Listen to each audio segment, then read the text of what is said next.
La Biblia es una colección de muchos libros, contando una sola historia de principio a fin. Pero todos estos libros fueron escritos en diferentes estilos literarios. Así es, piensa como si caminaras en una librería, donde cada pasillo tiene un tipo de literatura diferente. Hay historia, o poesía, o ciencia ficción, y cuando escoges un pasillo, escoges un libro. Vas a tener expectativas muy diferentes, diferentes cosas que estás buscando. Claro, todas son literatura, pero se comunican de maneras muy distintas. Sí, y lo mismo pasa con la Biblia. Si no prestas atención al estilo en el que está escrito, te perderás la brillantez de cada libro. Entonces, ¿cuáles son los principales estilos de literatura en la Biblia?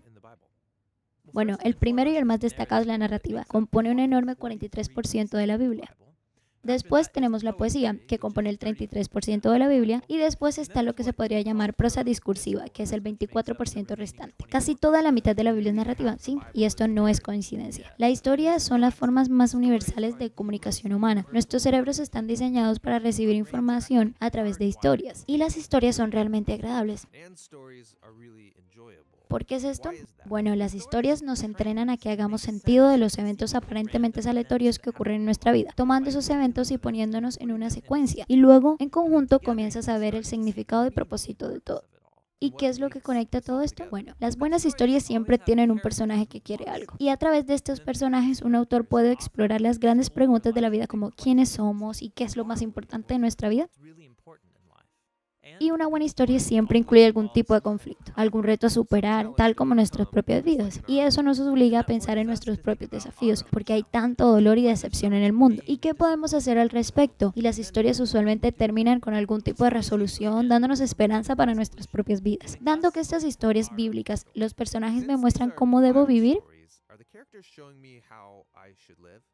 Bueno, ese no es el punto. La mayoría de los personajes de la Biblia son sumamente imperfectos. No debería ser como ellos, sino que deberíamos vernos a nosotros mismos en ellos, lo cual nos ayuda a ver nuestra vida y errores desde otra perspectiva. Sin darnos cuenta, estas historias comienzan a afectar y a cambiar la forma en que ves el mundo y a ti mismo.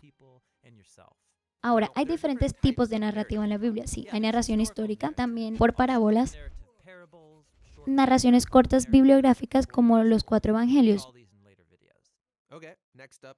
Ok, la siguiente es poesía, lo cual honestamente no leo mucho. Ok, eres como la mayoría de las personas, pero 1 de cada 3 capítulos de la Biblia es poesía. ¿Sí? ¿Por qué tanta poesía? Bueno, los poemas principalmente hablan a través de un lenguaje creativo denso, enlazando imágenes para ayudarnos a visualizar el mundo de forma diferente. Los poemas usan muchas metáforas para suscitar tus emociones y tu imaginación. Mucho lenguaje sofisticado, pero ¿no sería más fácil si solo me dijera lo que necesito saber? Bueno, piénsalo de esta manera. En la vida tenemos a formar rutas mentales y pensamos en estos desgastos y familiares caminos, lo cual es muy difícil de salirnos a través de la lógica o el razonamiento. Lo que hace la buena poesía es que te impulsa a salir de aquel camino familiar hacia nuevos territorios, y hay diferentes tipos de poesía en la Biblia. Hay muchos tipos de cantares o salmos, la poesía reflexiva de los libros de sabiduría y la energía poesía pasional de los profetas. Bien, el último tipo de literatura es prosa discursiva y compone 1/4 de la Biblia.